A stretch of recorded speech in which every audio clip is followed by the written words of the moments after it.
前回までのお話は？こんにちは、リクです。ストリックスサポートチームに質問メールを送ったら謎のフクロウが現れたの。ストリックス教授って言うみたいなんだけど、一体何者なんだろう。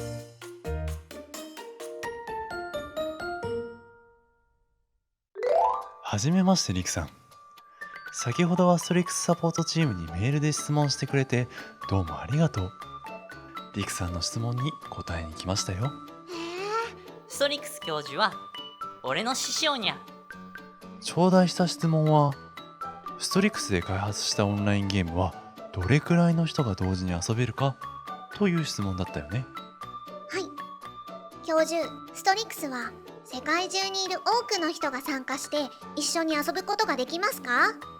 リクさん、とてもいい質問です。実はストリックスクラウドを使っている他のお客様からもよくお問い合わせがあるんですよ。ストリックスクラウドのサーバー設定画面を見てみましょう。ストリックスクラウドにはサーバーの性能ごとにインスタンスタイプが0から4まであります。リクさんは今無料版のタイプ0を使用しているよね。はい、そうです。ゲームのジャンルによって使用するインスタンスの性能や数を変える必要があります。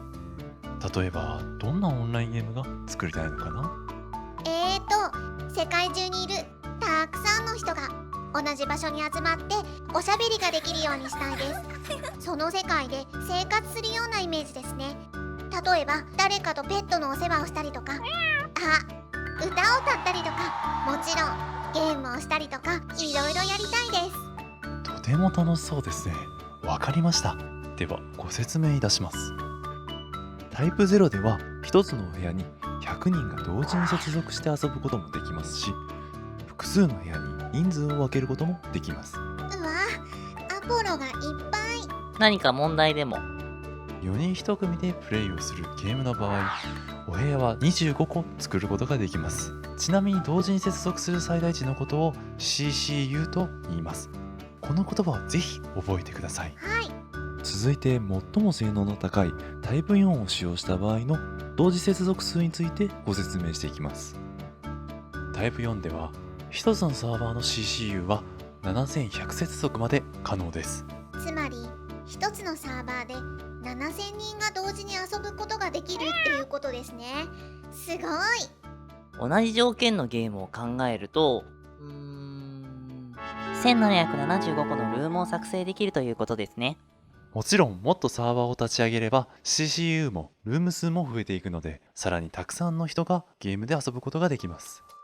ストリックスクラウドを使うことで世界中のみんなとつながることができるんだ。リクさん、せっかくなのでストリックスクラウドで作ったオンラインゲームを一緒に見てみましょうか。はい、やったこちらは TPS と呼ばれるジャンルのゲームです。ストリックスとアンリアルエンジンで開発しています。ー。うわ、すっごく早いですね。物を壊したりできるの？リクさん、またいいところに気がつきました。このように破壊されたオブジェクトも全てのプレイヤーに同期されているんですよ。すごいだろリク。こうした高速なアクションゲーム開発もストリックスが得意としているジャンルです。アポロくん、次のゲームを見せてください。はっ。協力プレイでモンスターを倒すオンラインゲームです。こちらもストリックスとアンリアルエンジンで開発しています。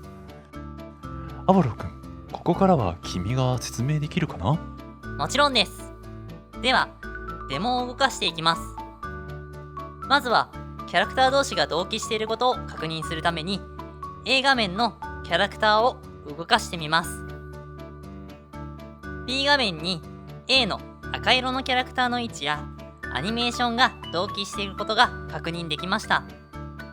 次はボットを1000体入れてみます。1000体？大丈夫なの？リクさん、お静かにお願いします。説明中です。ゲー。まずは300体投入します。ボットの投入を見やすくするために A 画面を俯瞰カメラに切り替えます。操作しているキャラクターと切り分けるためにボットをボックスマンにしました。引き続きボットを1000体まで投入していきます。400、600、800。はい、1000体すべて投入しました。アポロくんありがとう。イクさんどうでしたか？1000体を投入しても移動やアニメーションの同期がスムーズに行えることが分かったでしょうか？はい、ストリクスを使えばどんなオンラインゲームも作れるじゃんって思いました。当たり前なのだ。また生意気なことばっかり言ってるし、教授からもアポロに何か言ってもらえませんか？教授、本日はお疲れ様でした。次回は同期リモートプロシージャーコールというお話です。絶対見てね。チャンネル登録はこちらからお願いします。Twitter もやってるので登録お願いします。